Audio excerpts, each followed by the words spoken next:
Hi, good day, ascending males. Um, Here this afternoon to add to that video that we had. Hope you guys got a chance to check it out. That last video on money, and I alluded in that video about possibly other methods of saving other than the your traditional bank account, and I wish to go over an alternative now, which is even more traditional than a bank account. And I want to talk about precious metals, right? Thank you guys for watching. Thanks for checking it out. Trying out something new right now. Hope you guys like it. Be sure to comment and subscribe. Like, share the video. And let's continue to build this community. So today, I want to talk about silver, silver and gold. Um, it's not really a popular thing here on the island. What's popular here is it's more like the wearable silver and gold, which I spoke to in the last video. But actual bullion coins, it's a small community of people here on the island, but a growing community, especially because of what's going on with the world now, the whole inflation. I have to say, to date, I believe BOJ have intervened in the market about like 8 or 9 times since the start of this year. So there are certain uncertainties, and for someone who is ascending male, ascending female, if you're trying to build your wealth and to make a name here on the island, you kind of have to ensure say you learn the skills of investing. And if you're gonna be on the king's path, it makes sense you use king's money. And the king's money has always been silver and gold, for millennia, until recently. And I'll get into that in later part of the video. We've come off the gold system and we're now on a fiat system, right? But for those who know, it makes sense to always have a portion of your stash, the same stash that I mentioned in the last video on money, to have a portion of your stash in precious metals. And I'm going to get into the type of precious metals that I like. My building my stash, and I'm being on the king's path. I have my own motivations for that, as do we all, right? But a portion of your monies must be held in precious metals where you can see it, you can touch it. They have this thing that they call counterparty risk, where simply there's no middleman between you and your wealth. When you have $1,000 note or a $5,000 note, the bank actually guarantees the wealth, or the country that issues the note guarantees the wealth. So that's a counterparty, right? But with precious metals, and more specifically constitutional silver, which is what I want to get into, which is what I collect, and what I would suggest you collect. And if you have questions about that, let me know. We can go some more into that. But a portion of it must be in precious metals. Now, there's some historical significance to silver and gold, and I'm sure you guys, I don't care if you've probably been under a rock for the last 100 years, about silver and gold. It's the most recognizable metal anywhere upon the planet. And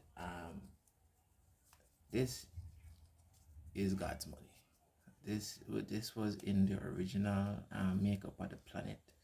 These are materials that were in the stars. These are sacred metals.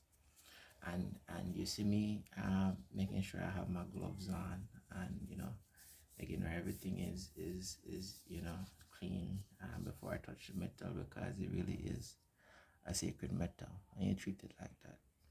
This really is God's money. This was around as soon as man started to understand commerce.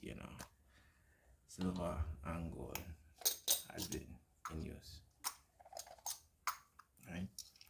So this is indeed God's money, and this is one of the reasons why we choose to have this, because if we're in a system that the government prints money at will, and um, the prices for goods and services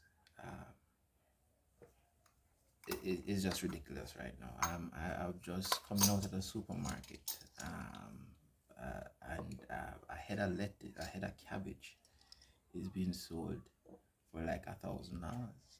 And I mean, mind you, I won't knock the market that much, because we are recovering from Hurricane Beryl, right? But yeah, that's the cost for a head of cabbage today. So it makes sense that you're planning for your future, planning for retaining investment and the value in an investment. You want to make sure say you're working with God's money, and silver and gold is God's money. Now this is constitutional silver, meaning this was produced by a country. These silver coins are produced by the American, the United States Mint, right? So these particular coins were created by the American Mint, right? And this is tangible money. This was what was being used. Your ancestors used silver and gold, and it makes sense that any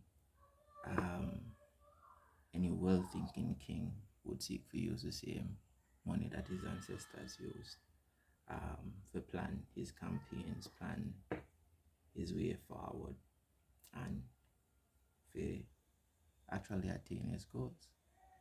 So getting your silver is great from a historical perspective. You owe it to yourself to ensure that this is are participating in how the kings used to conduct commerce all these years ago, right?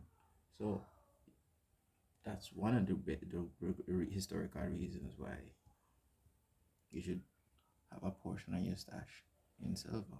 This is God's money. And ancient civilizations have used very different forms of this, whether it be the dinar, or they have so many different types of currencies that was used in ancient times. Those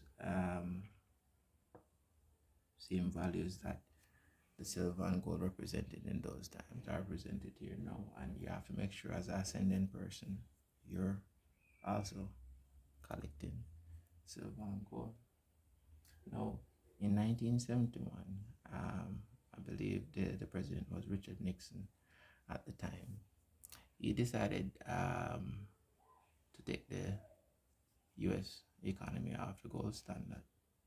At that time, after the end of World War II, the U.S. had a majority of the gold in the world, because I think they were the only major civilization that was not really like damaged from all the wars and the activities that was going on in like places like Europe and in Russia. So yeah, they had all the gold at the time, and they arose at that time to be the currency, the world reserve currency, because they had most of the reserves, they had most of the resources, all of that in 1971. However, A lot of wars had started since World War I. You had the Korean War after, you had Vietnam after, and of course, America was, printing a lot of money to fund these wars. So we got a lot of countries concerned, one of whom was France, and France actually said, hey, we want our stores because, it is customary for most countries to save their foreign reserves in US dollars. So France said, hey, no, we want our um, reserves that is held with in the US treasuries, and they actually sent a warship to New York to collect it.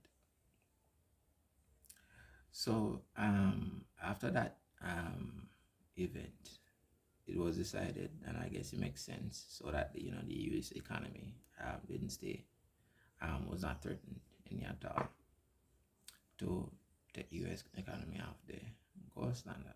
And now we have what we currently have, where the U.S. dollar is pretty much backed by uh, nothing right now. Confidence, I suppose, because the demand for it is almost endless. It is still regarded as the world reserve currency, and I suppose perception is better than reality. So that's the case. And you have some persons on the island that do choose to save in US dollars. Right. So yes, in 1971, the U.S. economy came off the gold standard, and being that they are still the reserve currency, the demand hasn't stopped. Even though they're not on the gold standard anymore, even though the money is not backed by anything other than the U.S. economy and what they stand for, and um, all that they are, and the confidence that the world have in that. It remains the dominant currency, but that still doesn't take away from certain realities of the economy that all fiat currencies fail. So for this reason, while money is put into precious metals as part of your stash, is not really like recoverable money. This money is really like a succession plan of sorts, or to ensure that you protect yourself against inflation.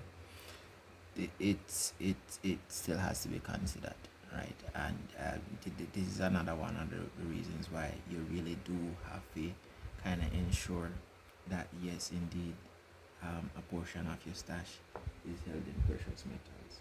You really just can go anywhere from that.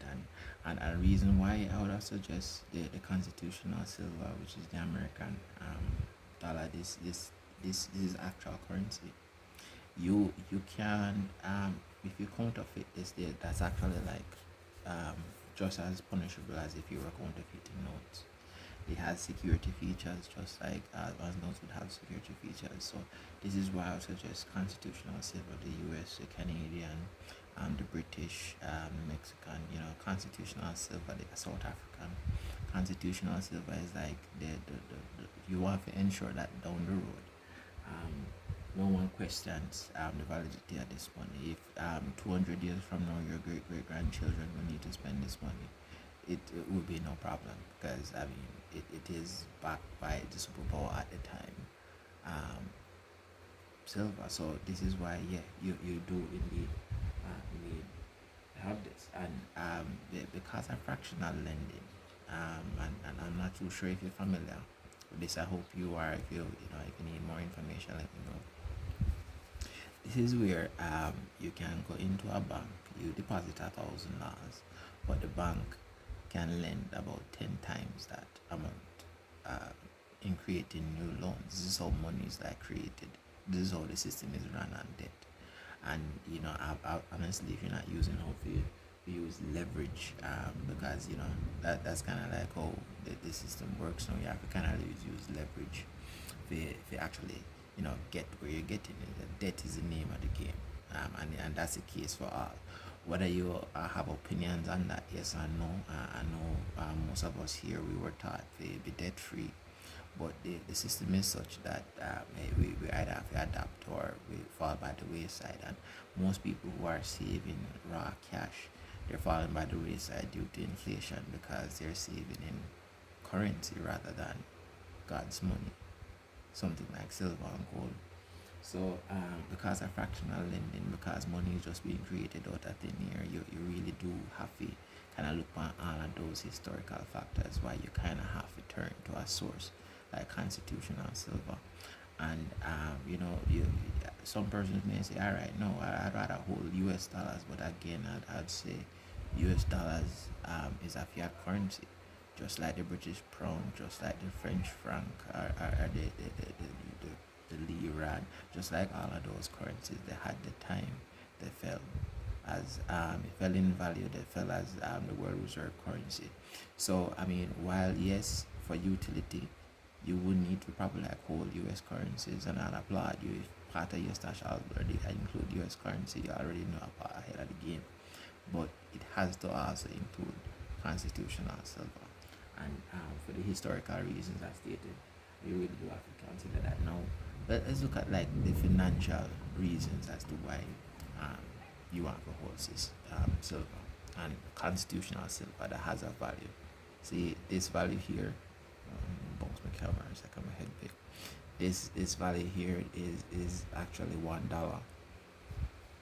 You can see. So this is a dollar. This is equivalent to a US dollar, even though it's probably worth about like say 29 or 30 US dollars right now. That's probably at the spot price for silver at the moment. So you are indeed holding um, monies in US currency, but you're holding it in such a form that it will hold its value. When you buy this for US 30, 40, $50, depending on whatever the premium is, or depending if you buy it from a local supplier, so you get it for like six, seven, or $9,000, right? That $9,000 is trapped, or that $40 is trapped in the silver coin. And even though that $9,000 may become say $5,000 in 2 or 3 years, that $9,000 is still trapped in this value, and it will still sell for 9,000, well, probably more, because as the money devalues, this actually gains in value. You can look at the price of silver and gold since 1971 and see like the gradual rise in just its value. So for just like a store of value standpoint, from a financial standpoint, we're concerned with store of value, and the whole issue of inflation. You really do have to hold constitutional silver for like secure your value. So money is not being invested, money that is just idle. Remember, you would have had your 6 months to a year monies based on your stash, or you're still working on your stash, whatever the case may be. But whatever surplus that you can use, it's some windfall in the Christmas season, some unexpected money from cash pot. Who knows? Who knows, right? Still go ahead and say, hey, all right, I'm gonna get me a coin or two and put down where you trap that wealth forever time, because this type of silver has been around for since the start of the planet, man. I mean, it's been here, right?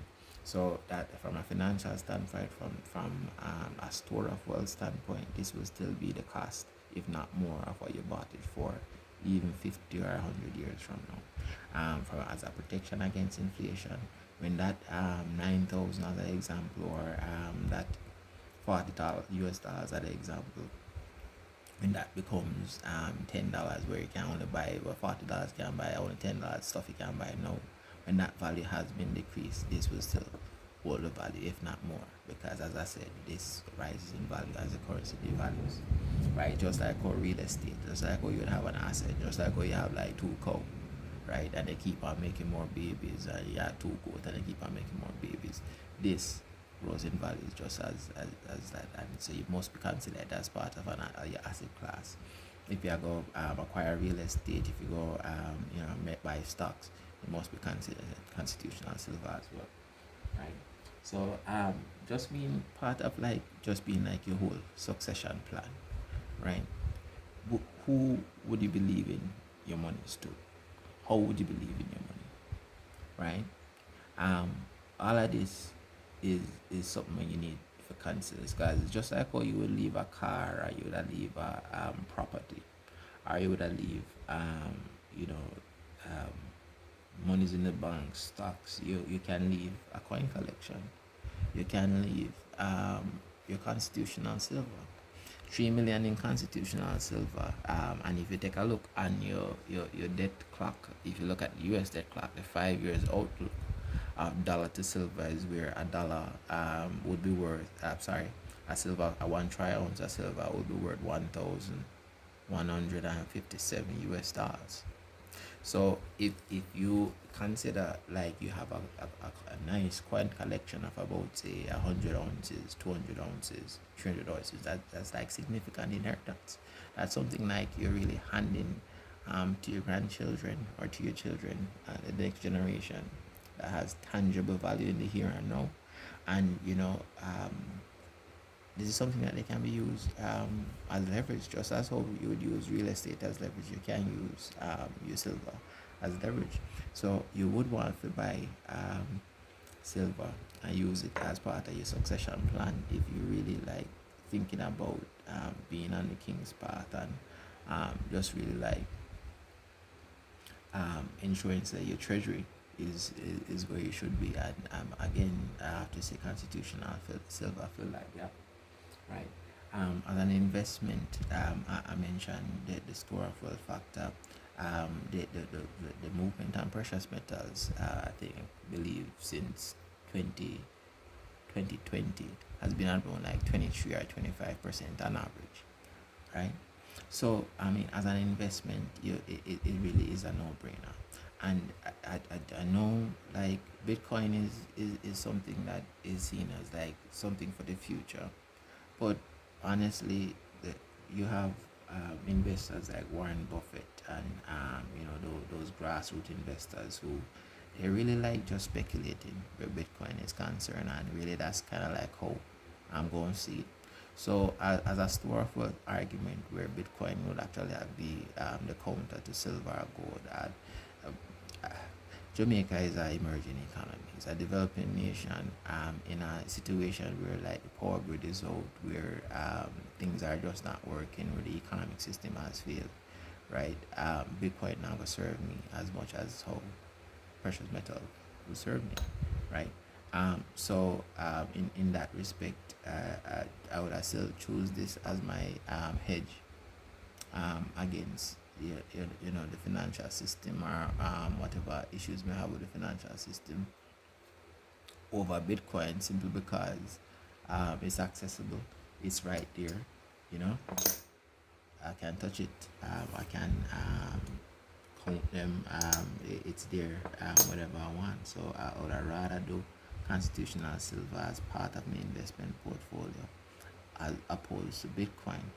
Not to say I wouldn't have any Bitcoin, because who knows, the movement on the Bitcoin is extraordinary. Um, as a the big issue where most investors have is that it has no value intrinsically. Like, what can you use a Bitcoin to do? See, like with silver and gold, it has all sorts of uses, even medical uses. Even it has a spiritual aspect to it. I mentioned it's God's money, and it really is, right? So, these have intrinsic uses by themselves, even if they weren't being used as currency. Mankind has made use of silver and gold, the frequency of it, the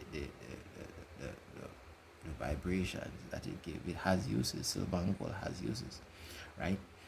But so sorry, we're not having a goal to show you right now, but hey, this is a poor man's goal, right? And we're all at different stages on the path. So hey, showing you my goal right now, right? But yeah, it really is just a more sensible investment over Bitcoin. But personally, just peace of mind. And you have your money's a monster box right now. When I did the calculation, a monster box is like about 500 ounces a constitutional silver, right? And that will be costing about $3 million roughly when time I did the calculations. And you know how safe you would feel if, say, like, the financial markets crashing tomorrow, and you understand, say, yes, you have at least, well, it will definitely be more than $3 million underneath your mattress, or secured in your midnight garden, all right, your bush bank, whatever, wherever you feel you think your silver will be best, right? You know what kind of peace of mind that will bring when everybody is worrying. You are sure if you know, say yes, your 2 cents is secure, not too far from you, right? That can give you a peace of mind to remain calm in the situation and just really figure out exactly what's going on and how you can protect your interests and your people if such a situation come. If there was such like a meltdown, like something like the bug situation where everything is locked down, you know, say yes, you are, I can still make deals. When they have a saying to say you make deals when there's blood in the streets. Imagine if you have a constitutional silver with you when everybody is trying to sell and go out. There was a time in our political history where I believe it was Manley who were making some really socialist rhetoric and thing like that. And there was a huge flight a wealth from the island. You can imagine if you were there and you can buy stuff, then especially when they didn't need to get up and go, hey, I have some silver and gold where I can exchange for like about 50 acres of land, right? It has that sort of security. So the peace of mind that it will bring without power, without internet, is just unmatched. And people still use constitutional silver to this as constitutional gold to this day. This is a huge culture in North America. Well, being that that's the big dog and they're making all the rules, it would make sense that those citizens are a lot more worried about protecting their investment and their savings. So we too here on the island have to ensure say we too protect our investment and ensure so we may use constitutional silver as part of the savings. So I just wanted to come here and discuss that and at least like kind of show tangibly like yes, this is what you need to be doing. This is an inheritance. I made that point already.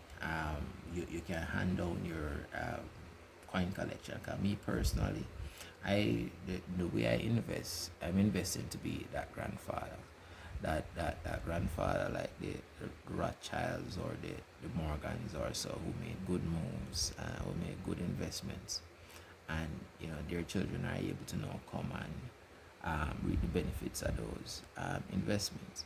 So the way I invest for the long term. My plan is like a 200-year plan, and we can get into something like that. If consulting is something that you're interested in, you can let me know as well. So I have a 200-year plan. So storing wealth and value for a long period of time. You can see how it makes sense to me have precious metals. If I'm going to be serious about generational wealth, and if you have generational wealth, this is what this is. This is what this really is. This is what the kings and queens use. We have currency money in the bank. Yeah, look at me cash, telephone cash. That's nonsense. This is what real rich people deal with. If they want to have peace of mind, if they want to look privacy. Because when time you invest, especially when time you buy from a local supplier, right? No one knows the transaction unless you do the transaction over a certain amount where ID are required that they can't be sold to no scammers or nothing like that, right? So unless you're buying over a certain amount, nobody knows when you bought silver, when you store silver or wherever. Nobody knows unless you tell someone about if you have silver, right? Like kind of like what I don't know, but hey, this is for educational and business purposes, right? Right. So unless you told someone that you bought silver, no one knows that you bought silver. Wherever you have your silver, no one knows. So this offers a huge amount of privacy, right? This can be leveraged. This is a community of persons, right? If I say I have 100 silver coins and I say, hey, Robbie, need about 500,000 for deal with something, all of my cash tied up, all of my investments. Yeah, here's a tube, right? Worth about 500,000, run the money there. Robbie, you will have no problem, running the money, advancing, taking the collateral, which is the coins, and advancing the $500. That's using leverage in a community, a business people who understand the necessity for constitutional silver, and you really need to be a part of this community as well. Have your own um, collection going on, right? So privacy, peace of mind, establishing your family when established. This is an inheritance you can leave for your children, and just like the beauty of it. I stood and look at this coin like this is my pet coin, right? I plan on having this coin with me always. You know, as we said, there's other uses of silver that have value. The frequency, the energy, the spiritual meaning. This silver is said to be connected to the moon. You know, connected to emotions and that sort of thing. So the beauty of just precious metals and just admiring them is probably one of the reasons why it's just so appealing. The coins are so lovely, and we talk about constitutional silver, but rounds, which is what this is. This is not produced by a country. This is just produced by a country just for the design, quality, and the beauty, as I said. But you have rounds with such beautiful artwork on it, man. I mean, over time, I'll share. You let me know. In the video, like and subscribe. Let me know, right? I'll unstack it. See, right? So just for the beauty part, right? So I mean, where you source silver? Like, if you want to start your stash now, where you source silver? No, as we said, there's a number of ways to do it. Globalization in our favor, good or bad, as much we may think, but this makes certain things accessible to you now. So you can get it at appmex.com. I'll try to leave a link in the description. You can get it at SD Bullion as well. You can use a credit card or pay through wire transfer, as well as you can get from local suppliers. The local supplier kind of like assist with more of the privacy factor and the convenience factor. So warning here, it probably costs a little bit more to deal with local suppliers, but it will be a little bit more private, as you wouldn't have to exchange credit card information or nothing like that to actually get access to your silver and start stored. So if the whole idea is privacy and convenience, then yes, local suppliers will actually be the best. But you can just buy it online from appmex.com or SD Bullion, or you have so many other places. But local suppliers, if you're interested in a local supplier, you can give me an email. I'll leave my email in the description below as well. But yeah, these are the reasons that I think you need to have silver. Comment if you can miss any suggestions or anything like that. Just let me know what's up. But I mean, on the king's part, they must have king's money, and king's money is silver and gold. Welcome to Manhood.